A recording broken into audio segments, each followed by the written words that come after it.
All right, we are live here on this weekly webinar with Pond, and we'll get going here shortly with introductions as people kind of trickle into the room here. We do these webinars every week. My name is Mitch Stein. I'm the co-founder and CEO at Pond. Pond is the one-stop shop for nonprofit leaders for all the tools and services they need to level up their impact and maximize their organizations.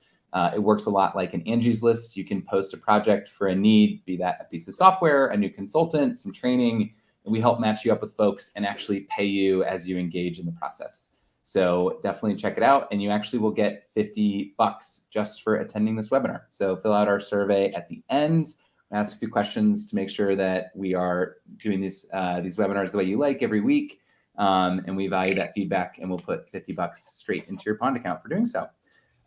Without further ado, we have some amazing guests here today to talk about scarcity mindset, where it shows up in the nonprofit space, why we need to shake it off. We will go around and do intros. I also just encourage everyone that's joining us, please drop your name or where you're coming from in the comments. Any questions you have, this is your chance, your 60 minutes to get those questions answered. We will address all of them that we can. So make sure you drop it in there and get that in front of our pros here. Without further ado, I'll start off with Joel to introduce himself. And also, if you don't mind, Joel, sharing obviously who you are, where you're coming from, what you do, and a few layers of your identity that are most important to you.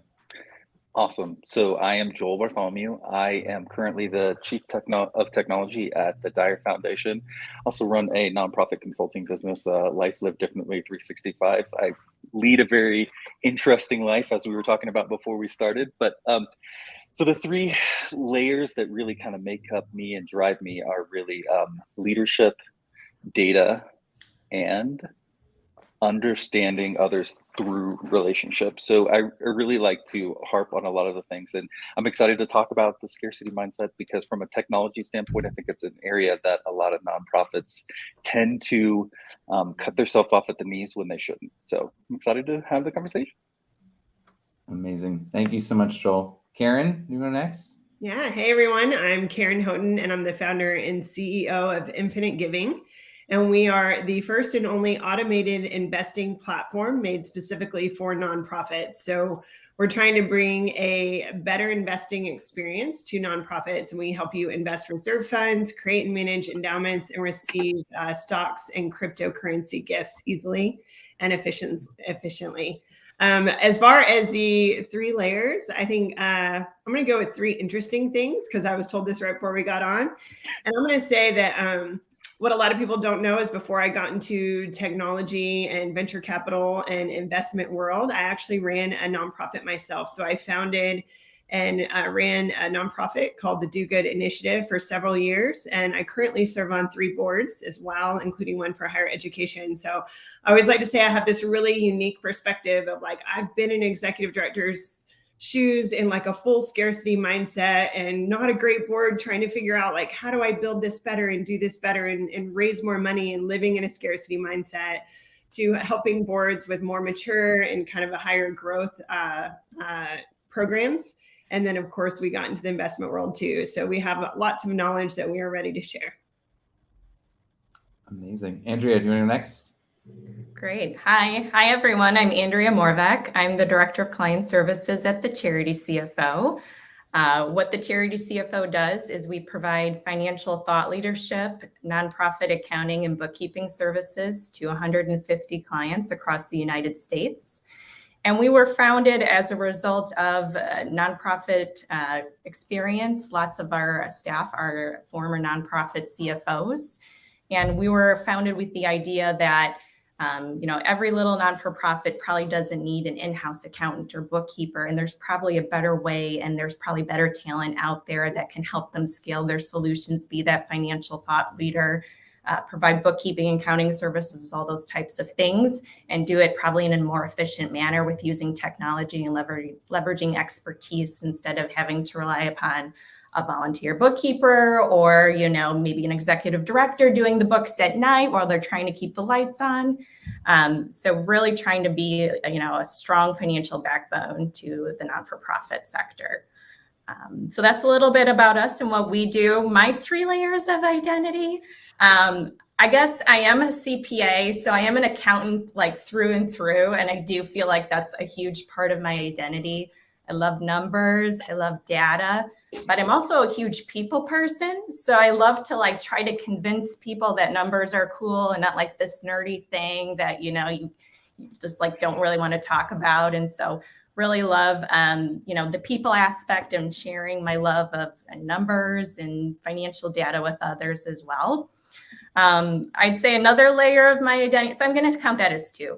And then my 3rd layer of identity is, and I'm probably going to go off script a little bit, but I am a cheesehead. I'm from Wisconsin originally, and you're probably going to like pick up like accents here and there. So I just wanted to label that, and I'm very, very proud of being a Wisconsinite, and go Packers. Awesome. Thank you so much, Andrea. Also, Joel set the bar with the 3 layers. I just said some. So you all. And last but not least, Paul, if you don't mind doing a quick intro.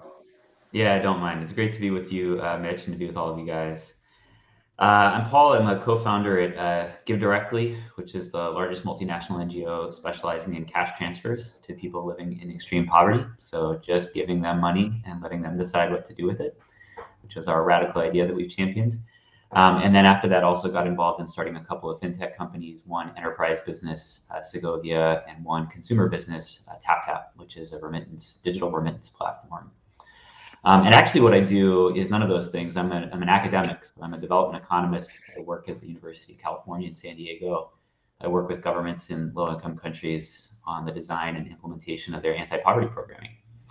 And so as all of that suggests, I think one word or theme that I would say is integral to the way I see myself or the professional journey that I've been on is being at these intersections between different sectors and different ways of thinking and different paces of decision making, different styles of thinking. That's been a joy. It's been challenging, stretching, but really fun for me. And so I love that. And I love kind of sitting with people that are also at those intersections and thinking about how to arbitrage and how to bring the best of both worlds together. And I think the other word I'd say, Mitch, is that I've been thinking a lot about the word generativity as a word that describes sort of how I want to be at this phase of life. And I want to be somebody who's living in a way that's helping the people around me to maximize their impact and their creativity and their potential, and trying to live that out day by day. So those are my 2. I'm going to stick with 2. That's all I got. Focus. That's awesome. Well, thank you all so much for sharing and being here. And it's clear you bring such an incredible array of backgrounds to this conversation. So I'd love to kick off with just kind of establishing, I think scarcity mindset might be a bit of a buzzword, might get overused in some places. I'd love to just lay the groundwork of what does that really mean and how does it show up in the nonprofit sector? Andrea, maybe you want to kick us off, and I'm sure everyone has something great to say on this topic. Yes. So I see scarcity mindset come out a lot through the budgeting process. And oftentimes leaders and the board and an executive director, they're thinking about things about, how much money can I raise? Like, let's start there. How much money can I raise? And it really limits the possibility of what's on the docket in terms of the future plans. If you think about, what's the base minimum as far as what I can raise next year. And while it's true, the old adage, no money, no mission in the non-for-profit sector, but if you really kind of take that to heart and you really start your strategic thinking and looking as far as what is the base level I can raise, it limits your possibilities of what you can do. So I've always tried to, overcome that by talking to the staff members, strategic thinkers, CEOs, and say, hey, let's not start and think about what you can raise. Think about what you want to accomplish, what you want to achieve, and let's kind of back into that. Don't give me like, I want to, expand nationwide and I want to do X, Y, Z. So don't give me like pie in the sky ideas, but everyone has things that they want to achieve that are a little more on a breakthrough level for them. And so what does that breakthrough look like? And how do we back that into the budgeting process? Yeah, and Joel, how have you seen that show up in some of the organizations that you've been a part of? I think a lot of times it goes exactly to what Andrea is saying is in the non-for-profit space. Sometimes we get into this zone where we think about the limitations that we have rather than what we need to accomplish. So when it comes into technology, sometimes people are trying to find the cheapest and easiest way to do the things that they want to do and not the best way to do the things that we want to do. So I think when you operate from that scarcity mindset, then your concern is not about achieving your mission in the right way, but making sure that you can pay for it and do the things that you need to do. So when you take a different perspective and try and find that balance between abundance and scarcity, is always like you want to be riding that line where you're not feeling like you have too much and just doing whatever you want, but also not limiting yourself, because ultimately the tools and the processes and people that you put in place to achieve your mission are going to be the ones that are going to help you to accomplish what you're trying to support the people you want. So if you're cutting yourself short before you start, that's a lot of times where people end up staying in that scarcity mindset. So from a technology perspective, I think a lot of times you have to make sure that you're getting what you need to accomplish what you want and not trying to fit something into some small budget. Sometimes it's better to wait and get exactly what you want than try to operate from scarcity. And Karen, how have you seen this show up? I mean, especially from a financial perspective, where people act from a place of limitation as opposed to opportunity. Yeah, I think first we got to really normalize it, because I think every organization starts here, right? Anyone on here has been in this place at some point, probably, right? When you're first starting and you're like, maybe we'll be able to do what we said we did, or hopefully we'll get this check in. So scarcity mindset exists. And I think what happens is when it becomes a problem is when we become entrenched in it, because the reality is it's short-term thinking versus long-term thinking. And in the beginning, right, you're getting going and you're establishing your mission and you're building relationships and you're raising money. But at some point, if you want to exist in any kind of long-term way, you have to move from scarcity mindset into longer term thinking. And that changes how you approach your budget and your finances and your fundraising. I've kind of generally found people get into that kind of switch anywhere between 5 and 10 years. I've talked to some people who start out long-term thinking but they can't quite get there. So it takes a little while for their finances to follow their thinking. But you definitely want to go long-term, unless you're like, no, I'm going to solve this problem right away, and then I'll work myself out of a job. We all want to do that because we want to do good work. But the reality is that there's always good work to be done. And most of us are not going to be able to make a big enough impact that we can make the problem entirely go away.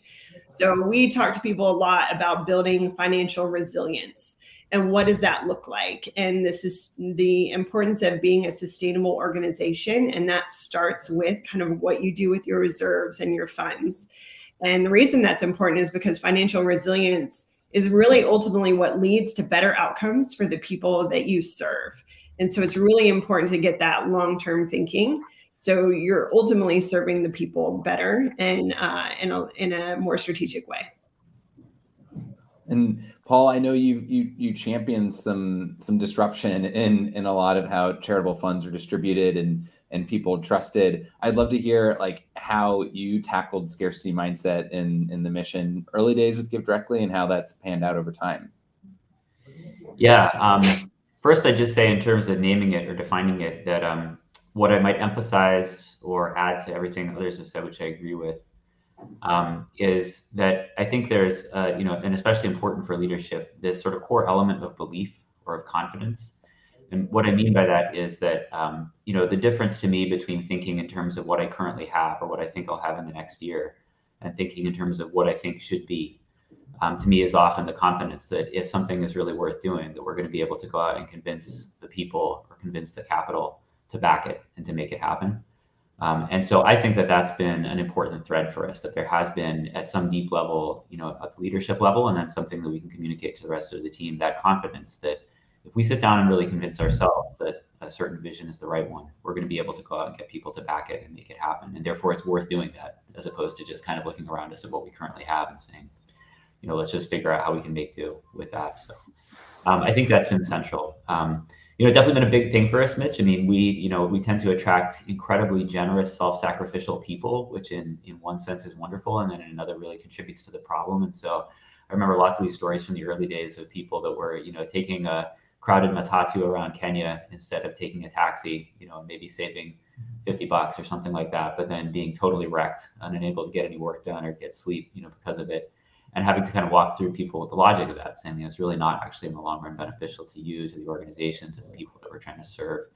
So I think the character of the people that's involved and the mindsets they come in with are also really important. And as we get into sort of talking about some of the ways to address it, I think that hiring and the culture building are going to be big parts of it that I want to talk about. So. Yeah, and I think Karen mentioned a timeline for transitioning to different mindsets, and I know Paul raised how hiring and culture contributes it, and Joel especially brought up this idea of understanding your own assets. Andrea, I'd love to hear from you, like before that, maybe 5-year transition, like how can we start to be set up for success in an early days, or maybe I'm new into a role and I want to make a change and I know it's going to be a long haul, maybe, but the organization has existed for a while. What's something like someone can do to move the needle towards abundance mindset versus scarcity mindset to have more impact at their organization? Yeah, I think, some things that you can do to achieve that is, having honest conversations with your leadership team members as far as like, hey, we've operated this way. We've been kind of startup-y, for 3-4 years, and we've achieved a lot. So how do we get to the next level? And sometimes you need to start at your leadership team and get them on board with the mind shift change. And then from there, you can kind of take that to the next level and talk to your board, because that's going to have to be a mind shift change for the board most likely as well. I know I've been part of conversations with startup non-for-profits, and the CEO believes it, the leadership team believes it, but maybe the board's hesitant. And so they need to be convinced of that.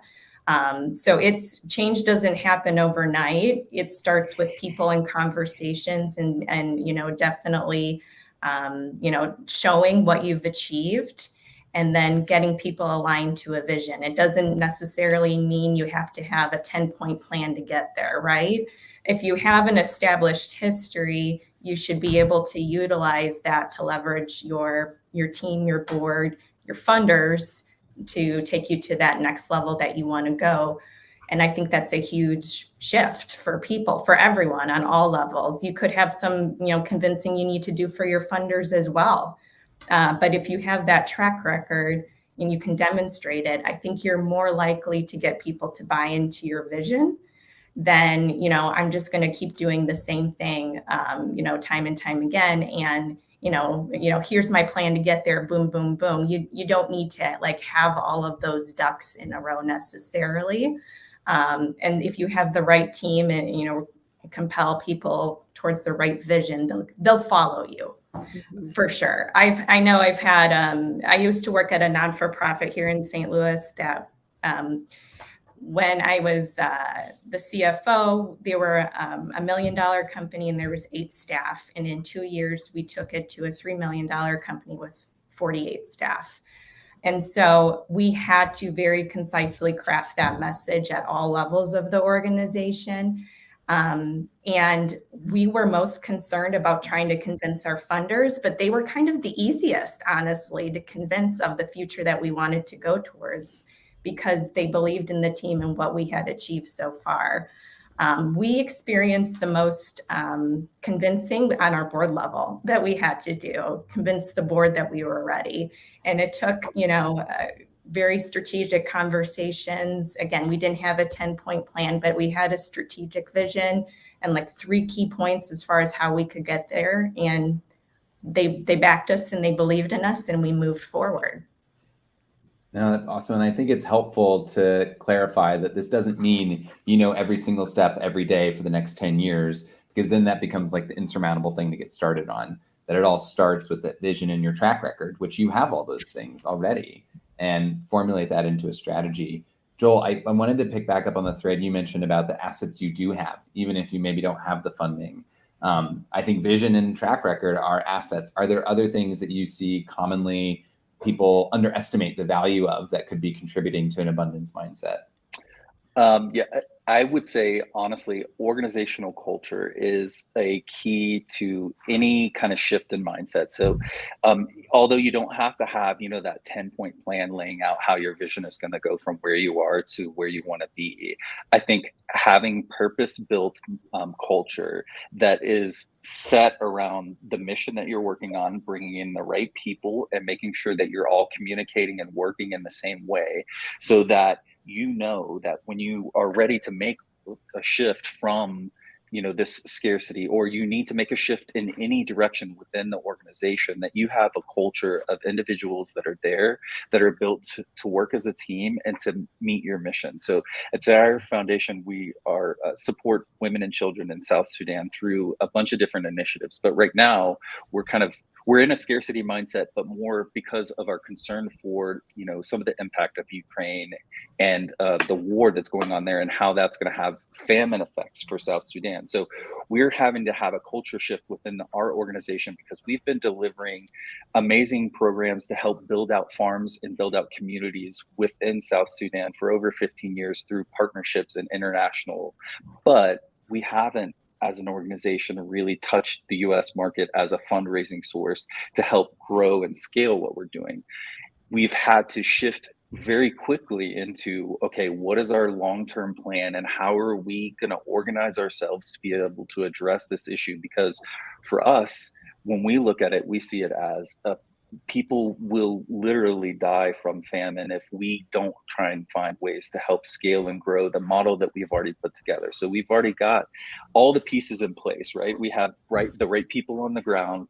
We're just trying to build the organizational culture and structure to be able to leverage the tools and people that we have to be able to get out of that and into an abundance mindset and seeking those opportunities, whether we're trying to raise, $3 million over the next couple of years, or $100 million to save the entire country over the next 10 years. We want to set big goals. And even if we don't have the exact plan, like Andrea was saying, to get to there, we want to be focused on what we can do to make the biggest difference that we can. And I know when you brought up those kinds of fundraising conversations, Paul, I know you've raised money for lots of different orgs and types of orgs, both on the for-profit and nonprofit side. Would love to hear your thoughts on how that abundance mindset translates to effective fundraising in some of these harder funding conversations too. Yeah, great. Let me kind of go through a sequence of thoughts on that, Mitch. I'm going to sort of build up to it, if you'll let me. Yeah. First, and I think we all sort of understand this, but just to make sure we're thinking in these terms, I think that there's a core tension, right, in nonprofit work, which is that the people paying for the goods and services are not the people getting the goods and services.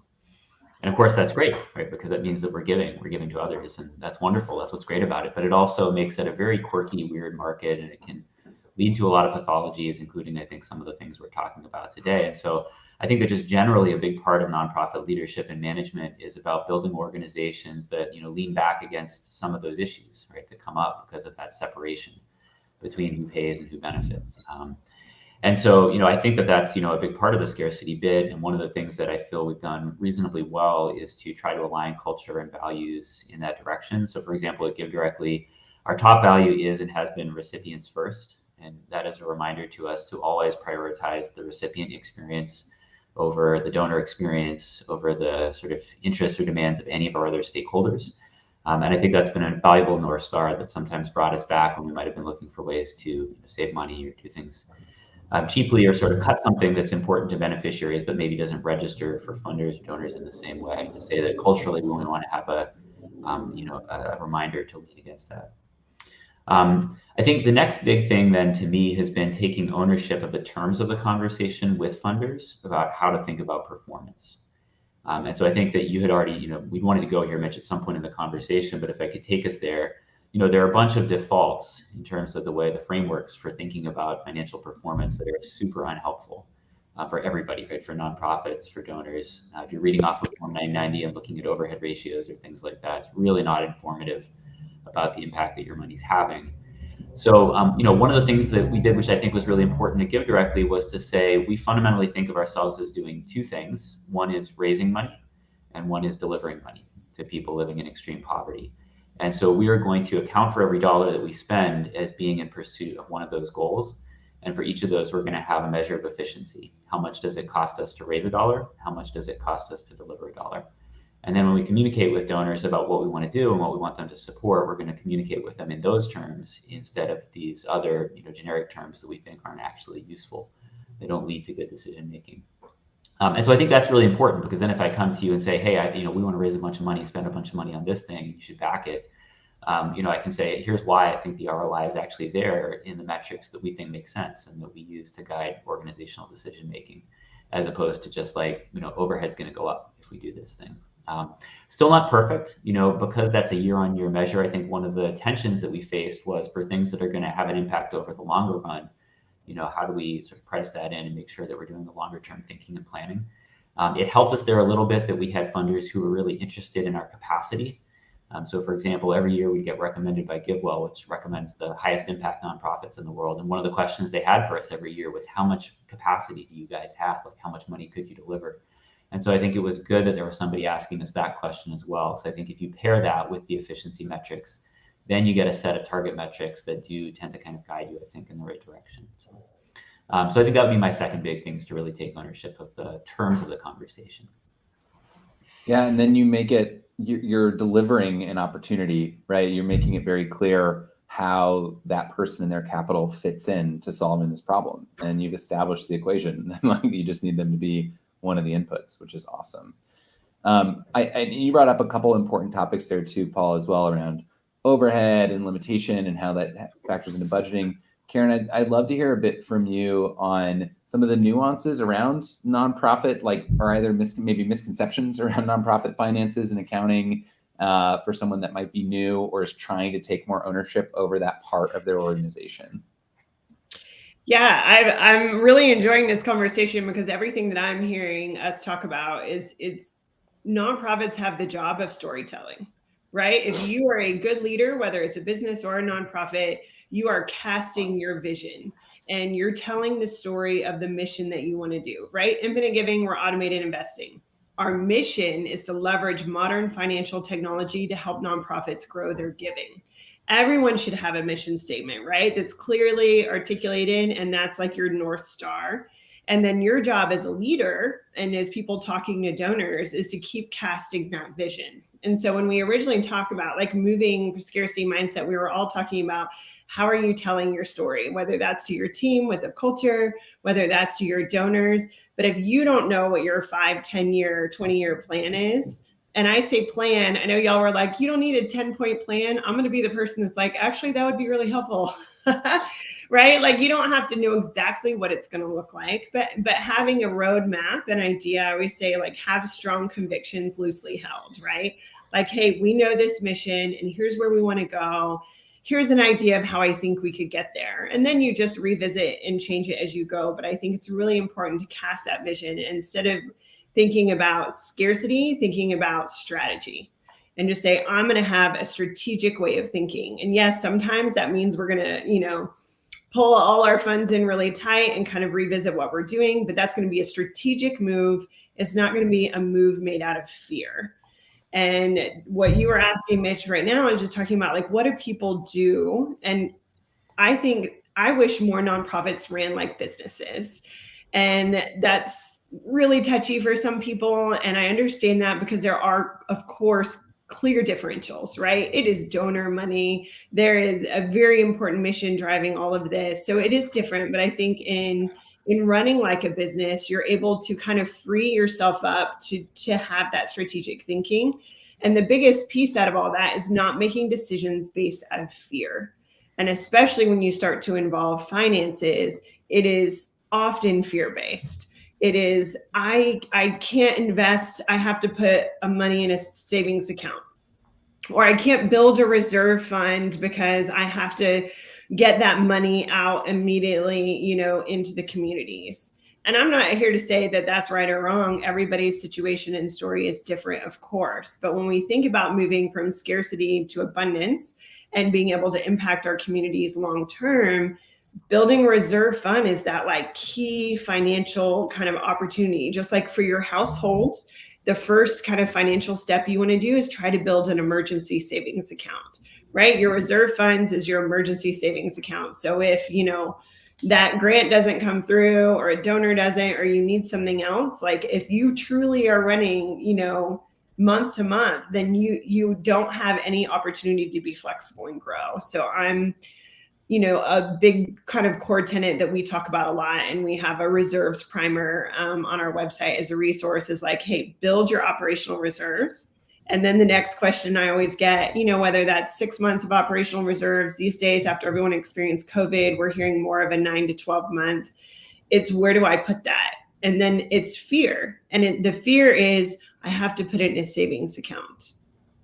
I get that. But like, do any of us save for retirement through a savings account? Like, we don't. We do 401ks, we do 403bs, and you do that because you have the market and you have compound growth, and you have 8.5% inflation rate right now. We keep saying, oh, this is a season, but the season's lasting way longer than we thought. And even on a best economy, the bank target rate for inflation is 2%. Savings account, 0.06%. Right? So you don't even have to be really great at math to be like, all right, 0.06%, this is my savings account. Ideally, we may not touch it for 5-10 years. Like, we don't know, but you have that. And then all of a sudden you have 8% inflation, and your emotional fear-based decision of, oh no, I have to have a savings account or a money market, means that you're actively losing value. And when it comes time to actually need that money and access it for what you need it for, you're going to need twice as much. And then you go back to your advancement team and you say, hey, y'all need to go raise more money. And you keep going in this cycle. And so I think moving from scarcity to strategy and making sure that you're making long-term decisions that are not fear-based, but have your mission and your work and your donors front of mind. It's an amazing example because it so perfectly captures scarcity. Like, you can literally see the numbers. You, by doing something quote unquote safe, it's decaying the value of your savings as opposed to protecting them. And when you look at what do we talked about, like 403bs and 401ks, but then look at donor advised funds. They're in the market. Community foundations, they're in the market. Like, this is the practice that folks follow. And yes, there's risk, and we can talk about that. And there's ways to, decrease the risk and diversify your portfolio. But your fear is actively losing money. And so often when I talk to folks, they're like, well, we just need to raise more. And I'm like, great, grow your assets. If you start asking for, stock gifts, on average, you're looking at data that shows that, stock gifts in assets will potentially grow your giving, 6 times over, or 55%. So there's a lot of like data out there that they can do that. But then the easiest way to do that is also to just change your financial practices. And that doesn't require you to raise more money every time. And so when we were even looking at data for infinite giving, we were like, okay, if you take small to mid-size charities here in the United States, and they didn't raise any more money, but they simply chose to lower their advisement fees, because investment fees are crazy these days. They're so high. So it's like, lower your third-party fees, right? And then actually get into the market in a reduced risk way and get your 8% kind of average annual returns that the market kind of averages every year. Then we could create up to $5 billion every year in the United States. Like, just additional nonprofit money, literally from changing their financial practices.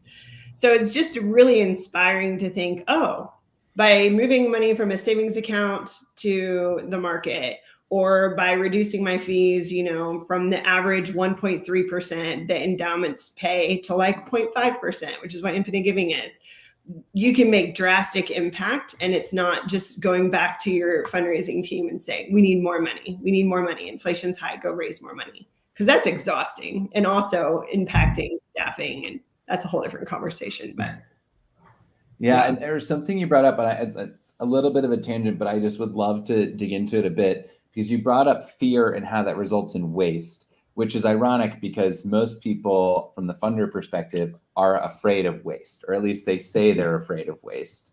And yet I think that really translates to control and a fear of losing control.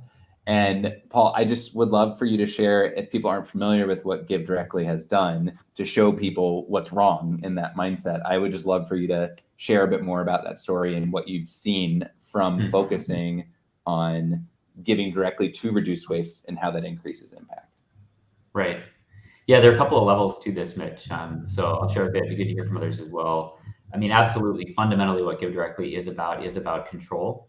And it's really fascinating, through the years, the conversations that I've had the privilege to have with donors and even with people who work for us, people who work for us who come from some of the communities we serve, and their initial reaction to what we're doing is like, hey, it's great to have a job, but I don't know, I'm not sure it's such a good idea to give those people control. Right? I think we probably have a better idea of what we should do with it than they do. That turns out to be a very deep-seated facet, I think, of human nature. That you see this in surveys, you see this in experimental research that economists do. We all think, generally, on average, that we're better at figuring out what other people should do than they are for themselves. So, Give Directly is trying to pose this really deep question of like, when are we as experts in the international development sector really adding value? And when would it be better that we step back and leave control to the people that we're here to serve in the first place? And so that's been doing that and having that conversation in a way that's grounded in evidence on impact, on what people actually do when given the opportunity. That's been great, and that's been a big part of it. I think the other thing two things I'd say about waste while we're on the theme are, first, I think there's, when you look at analyze a nonprofit, definitely this misperception that waste is about sort of, inefficient use of money within a program, too much on overheads and things like that. The big issue is not that, right? The big issue is, which programming is impactful to begin with. And so that's been a big part of the effort. It's been to shift focus to that, right? Not sort of like, what are we allocating money between in terms of different accounting buckets, but what are the ultimate impacts of these things? Which programs work and which don't? And then back the ones that do. So I think we all need to be pushing in that direction. What we ultimately care about is impact, and we should be talking about efficiency and about waste in terms of impact, not in terms of accounting buckets and things like that. And then I think the second thing that I found really helpful from a management perspective, and sort of interesting, having both done Give Directly and then a couple of tech companies, I think is this mindset that in some sense, most of us are tech companies. And what I mean by that is that all of us need to bring some of the mindsets and the frameworks that are useful for managing a tech company, concepts like technical debt and pricing that into decisions we make, right? If we rush ahead with something without building the necessary infrastructure, that might be the right decision, but we're going to be incurring technical debt. And we need to keep our eye on that, how much of that is built up, right? Those are standard frameworks and concepts for managing a tech company. I think they're very helpful to bring into nonprofit management to sort of force some of these conversations about long-term capacity, about investment, things like that. And so, if you think, well, we're a nonprofit, so we're not tech, you might never get into those conversations or adopt those frameworks. But I think they can be very helpful. I mean, I think the pandemic showed everyone that everyone is a tech company, or like you literally can't exist without the technology running your organization today. So I think that's spot on. And Joel, I'd love to hear on this topic of waste, as someone who I know is having development conversations around your programs on the ground. Where do you see this pushback, and how do those conversations go with you, and translating between the funder that can often create a lot of scarcity mindset at the organization?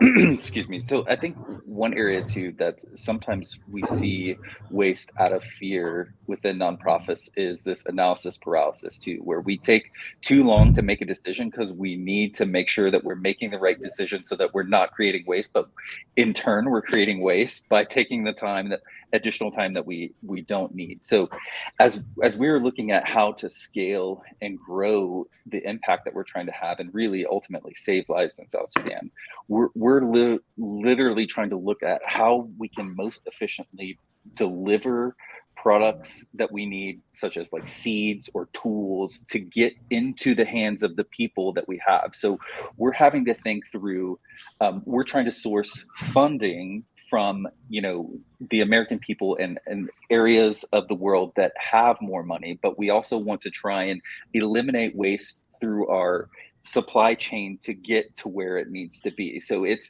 a difficult process for us, because I totally agree with Paul. Sometimes and one thing we're always trying to keep in mind is I don't necessarily know better how to deliver what they need on the ground in South Sudan, because I'm not there. I can't see, I don't know all the factors. So by me trying to not listening enough to understand what they are telling me from on the ground, or issues that they're having, or ways that they're trying to trim waste. If I'm trying to be an asset and not an obstacle to them, because if I try and impose things that make sense to me, there might be some reason that it won't work there. So I think sometimes the way that we can get around it is making sure that we're getting differing views, having as many perspectives as we can as we're making that decision, but trying to eliminate the waste in that decision process. So trying to understand it quickly and making this decision and moving forward, but also not being afraid to pivot. Because I think sometimes we get down these roads that we thought were the right way, and because our human nature, we want to just continue on the path because we thought it was right. But we have to be able to really take the data and information that we're gathering to understand where there is waste, where there are issues happening, and be able to pivot in a way that makes more sense. So I would say mindset can help a lot in those areas too. It's waste from sunk cost fallacy too. You're like, oh, we're already halfway down this road, so we have to keep going. So really good to bring up. One thing that I'd love to spend some time on, Andrea, is we talked about those conversations with funders and how they can be hard. What are some things related to nonprofit finance and accounting? And don't be afraid to get a little nerdy on us around the accounting stuff that you wish more donors or funders better understood, having been working in the books of hundreds of nonprofits. Where do I start? So full disclosure, I did work for a grant-making not-for-profit as well. And so I was responsible for grant management we granted out $8 million to 15 nonprofits in St. Louis. And so I've been on both sides of the table. But one thing that is, I know we're talking about waste in non-for-profits, and that is a little triggering for me because I feel like non-for-profits are constantly having to justify overhead costs, staffing salaries, CEO salaries. Everything is, open for public disclosure. And so I feel like funders know that their name is tied to a particular non-for-profit. And so they really try to focus on the financial accounting and the financial structure of an organization, because maybe that's something they understand a little bit clearer, because they may not understand how to best serve a participant, how best to serve a kid in early childhood education, whatever the focus of the not-for-profit may be. And so funders tend to focus on financials, which is unfortunate in most circumstances, because they view things from like an operational efficiency lens. And so they're all not-for-profits have to record direct program expenditures versus fundraising expenditures versus administrative expenditures. That's part of the not-for-profit accounting financial structure. And that is open to public disclosure on all not-for-profits 990. And so as a result of that, they're evaluated that way. They're evaluated how much they're spending on fundraising. They're evaluated on how much they're spending on administrative expenses and how much is going directly to the program. And because of that, there's always like this tension that you're spending too much on your fundraising, you're spending too much on your general and administrative expenses. Non-for-profits need that. They need that in order to survive. And the smaller a company is, for-profit, non-for-profit, that ratio is going to be a little bit higher. They're not large corporations where their overhead's lower because they have, a lot of people that are, operating and providing a service. It's going to be a little out of whack. Non-for-profits need a CEO. Non-for-profits need a development director. And so I just think it's completely unfair that non-for-profits get evaluated that way, because it's not an accurate lens to view their success. Another thing that not-for-profits get slammed a lot about is how much they're paying their executive teams. There's this misconception that not-for-profit employees should be there because they're passionate about the work.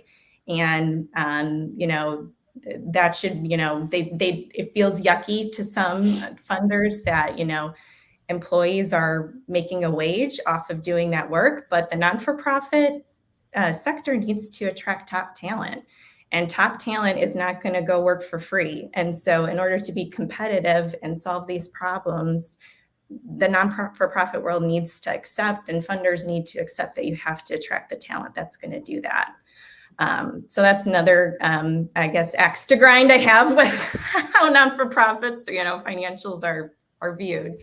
And so another topic is, kind of what Karen's talking about. Non-for-profits get evaluated as far as how much cash they have on hand. And if they have too much cash on hand, or how much investments are in reserve, it can be kind of a slap on the wrist, because they said, a lot of funders are saying, why aren't you putting that money into your program?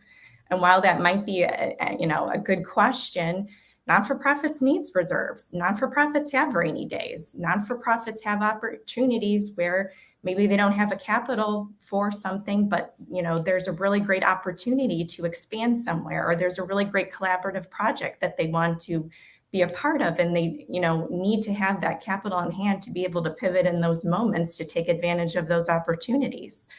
And so, a lot of non-for-profits are scared, maybe perhaps, about building reserves, because they get evaluated on how many months of cash they have. Mm-hmm. And that's not fair also. So I could keep going on and on. Obviously, I'm very passionate about this topic and have a lot of opinions, but just to what Paul was saying before, let's get the funders more in line with what's happening on a programmatic level. How is a non-for-profit best serving its participants in its program, and get them out of the finances a little bit? I will say one of the things for the reserve funds, because I talk to people all the time. I'm sure we talked to, we had similar conversations. But I was talking to somebody the other day of a large nonprofit, and she was like, they were getting dinged for having reserves. And they had kind of gone over their 9 to 12 month threshold, right? So they had 12 months of operational reserves, which is best practices and should be. But when you start to get over that, so they were literally trying to create a program to spend the money, but because they were in this really weird tension point where they're like, oh, well, we have to spend it, and we have to do it quick so we don't get dinged and don't get this grant. But at the same time, they didn't really need or want that program, but they were just trying to figure out the best program. And one of the solutions or suggestions that I said is that we get really passionate about endowments at Infinite Giving and the sustainability that it provides. So endowments are not for everybody, right? We understand that there's a time and place, but when we did a lot of research with high wealth donors, there is a reason why higher education has capitalized on endowments, right? Harvard has a $53 billion endowment. Good for them. I would love to see no more money go to Harvard. I think they're okay. I would love to see some of those funds that are going to higher education also trickle down to small to mid-sized nonprofits that are doing work in our direct communities as well. And the reason I say that is because high wealth donors want to give endowments, right? It is a legacy of giving. It's a beautiful story to tell. It's a gift that they give once that, continues to grow and can pass down generations. You can name endowments after people. You can have family endowments. So there are really important reasons to create endowments to build sustainability. But when you go to small to mid-sized nonprofits, if you're living in a scarcity mindset, the idea of an endowment is super overwhelming. Why would you do that? How do you do that? It takes too much money. It takes lawyers. It takes, and we've simplified the process. So we help high wealth donors give you an endowment in 10 minutes for free. It's a really cool tool that we have. And we wanted to do that because we were we need to help nonprofits, small to mid-sized nonprofits, have equal access to legacies of giving and have equal access to where endowments aren't this secret behind the curtain. You need an investment policy statement. We have a free one on our website under resources. Don't go pay an attorney to do all of this work. I saw an investment policy statement from a nonprofit that was literally 72 pages long. And I was like, your board doesn't understand this. Y'all don't read this. And they were like, no, not really. And so it's don't complicate things. But for her, I'm like, all right, if you have reserves and you have programs and you have needs, spend that money. But if you're not, I was like, don't spend it just to spend it. You can seed an endowment And you can have an endowment that's $100,000, right? And then maybe it's just going to, every year it will pay for a scholarship or a position or a program. So you can think in micro endowments. And that means it doesn't have to be billions of dollars. It can be a small amount of fund that's put aside that you know you're going to get this disbursement every year. And again, sustainability, high wealth donors create a legacy of giving, and it doesn't have to be complicated, and it doesn't have to only be for higher education and $100+ million funds. Yeah, thanks for flagging that, Karen. And it reminded me too of what Andrea was saying around like what we have to evaluate nonprofits on. And there's this publicly disclosed information where people can get dinged for different use of funds and all that stuff. And there isn't a corollary around their impact, around a publicly standardized, structured, and it came up in some of the comments too. And that's just such a wacky thing that like we all just get to zone in on their expenses and then no one has common ground to talk about their impact. On the expenses issue though, just because we are running up to time with 10 minutes left here, I did just want to make sure we hit on a bit of the budgeting topic. And I think like even the word budget starts to send like tingles up anyone's spine that works at a nonprofit. And Paul, if you have any advice on how budgeting can be taken out of this like dreaded conversation or something that's held up as like, oh, budget's not for 2 years, so you get to hold on to your idea till then. Like, how can we get out of that and make this something dynamic, positive, and an opportunity to engage people? Yeah, sure. I mean, I know time is short and we want to talk a bit about the future and where things are headed. So maybe what I'll do is just kind of share one concrete thing that was helpful for us, which was to have a carve out for things that are innovative and new and kind of create that within the budget and have that be something that people could apply to internally year round. It's great because it means that at any point in the year, to your point, Mitch, if somebody has an idea, there's a place they can go and pitch it and say, we should try this. And also, by the way, it's something that's really fun to fundraise for, because if you go to a donor and say, hey, we're going to create an innovation fund within, that's something that a lot of people get excited about. Joel, how have you seen the most effective budget conversations go versus maybe some of the less effective ones that you've been a part of? I think when you're budgeting from the right perspective, so not looking at budgeting as a negative, thinking of it as a roadmap, right? But a roadmap that can shift slightly. So I think what happens sometimes is in nonprofits, especially, people lock in and say, like you were saying, hey, we have this for the next 2 years, we can't add anything else. But I think really as a good nonprofit and nonprofit leader, you have to be able to make those pivots and shifts. I mean, one of the mindsets that I liked at one of my previous positions was every program was considered a pilot. And this was a huge nonprofit, but it was just really to keep that mindset of, okay, if this isn't working, then we don't need to be doing it and we should be directing this somewhere else. So I think when you can think of budgets and that, like, this is our guidelines, but it's not like written in stone. If we need to make a shift, we should. Then that can help alleviate some of that fear or concern about budgeting. Yeah, and I just wanted to highlight one thing that came up in the chat that make sure we got for everyone to see is this concept of when you're looking at your budget, especially if you are at a large organization, we talked about higher ed and maybe some other folks that have more flexibility, is rethinking where some of that maybe more like creative destinations for those pieces of the budget could go. Are you intersecting with other organizations in your community? Could you be sharing some of the wealth and inspiring change and supporting, especially organizations led by BIPOC folks? So just want to make sure we flag that as well.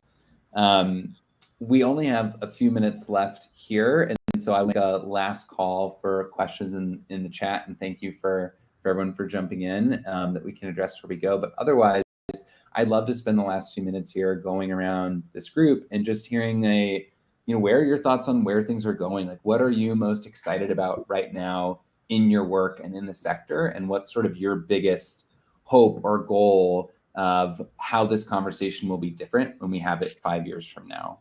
And I'll start off with you, Andrea. Yeah, I think it's a really exciting time for the financial sector in general. We talked a little bit how technology has been utilized, and it's only going to expand. And the good news is for the nonprofit sector is there's just so many tools that are out there that are for free or for low cost that maybe they didn't have access to in the past, because maybe they felt like they needed to pay someone to do a financial model for them or pay for them to do some sort of analysis. And so That's going to continue and expand over the years. I know at the Charity CFO, we have so many tools that were not available 2-3 years ago that allows us to serve our non-for-profit clients better and in a more cost-effective way for them, that it's just going to expand with the use of technology and AI that's out there in the financial and accounting spaces. And that's a really great opportunity for people that are in those spaces to be more of a financial thought leader, to be more of a partner, because that's the piece of the technology that's missing, and that will continue to be missed, is that those conversations that are rich, that can come out of data and tools that are available, to everyone within the financial space.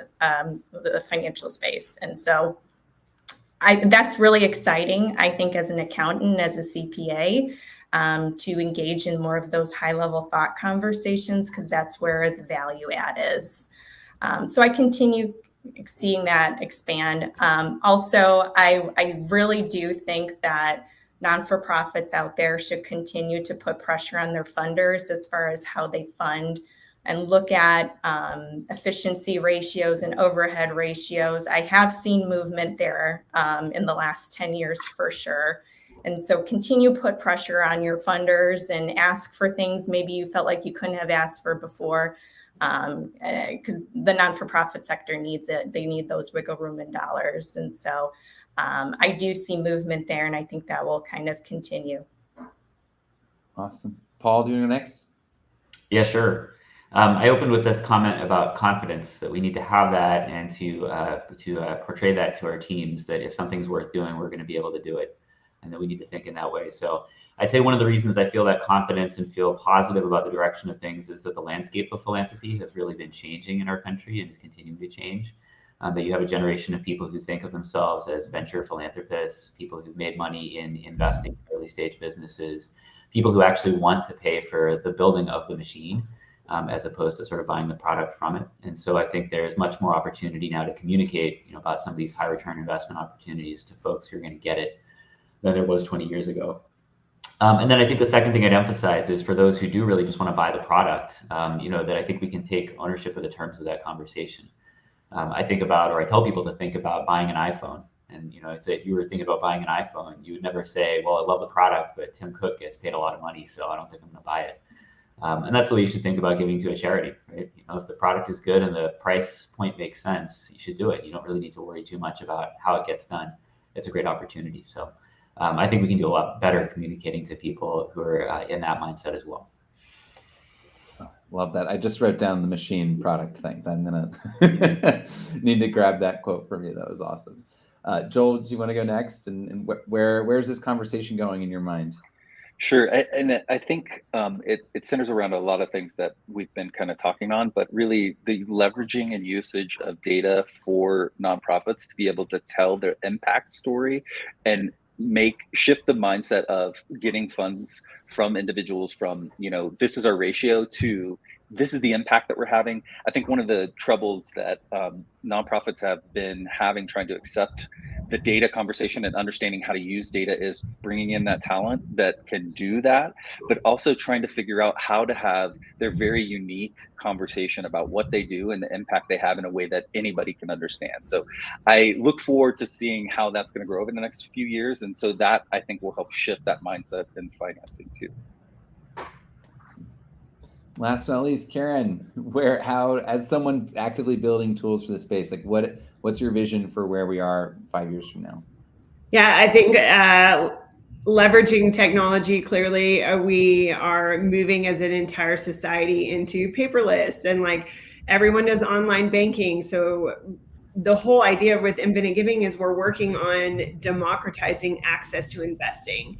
And that's what a lot of automated investing is doing, is it's allowing you to have reduced fee and solid investing practices, really available to the little guys, right? The small to mid-sized nonprofits that don't have to go pay 2% somewhere just to get somebody to talk to them, or need, $1 million before it's meaningful. But really for most folks, it's like 50 million.